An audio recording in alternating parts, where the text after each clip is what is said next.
اعوذ باللہ من الشیطان الرجیم بسم اللہ الرحمن الرحیم۔ جہنم کی آگ سے چھٹکارے کے لیے کچھ کلمات ہیں۔ حدیث مبارکہ ہے، سنن نبی داؤد شریف کی حدیث ہے۔ حضرت حارث رضی اللہ تعالیٰ عنہ سے روایت ہے کہ آپ صلی اللہ علیہ وآلہ وسلم نے میری طرف سرگوشی فرمائی۔ سرگوشی فرمانا کان میں بات کرنے کو کہتے ہیں۔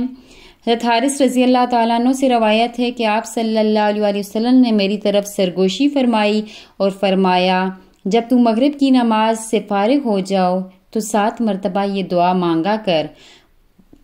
جب تو نے یہ دعا مانگ لی اور اگر اسی رات تیرا انتقال ہوا تو تیرے لیے آگ سے چھٹکارا لکھ دیا جائے گا، اور جب تو فجر کی نماز پڑھ لے تب بھی یہی دعا مانگا کر، اگر اسی دن تیرا انتقال ہو گیا تو تیرے لیے جہنم سے چھٹکارا لکھ دیا جائے گا۔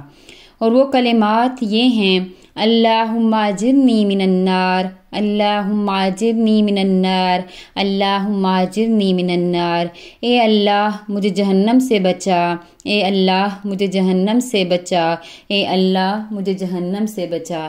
تو یہ وہ کلمات ہیں، اگر انسان صبح کی نماز کے بعد 7 مرتبہ یا مغرب کی نماز کے بعد 7 مرتبہ پڑھ لے تو اللہ تعالیٰ اس کو جہنم کی آگ سے چھٹکارا دیں گے۔ تو اللہ تعالیٰ ہمیں یہ چھوٹے چھوٹے کلمات، چھوٹے چھوٹے وظائف پڑھنے کی توفیق عطا فرمائے۔ السلام علیکم ورحمۃ اللہ وبرکاتہ۔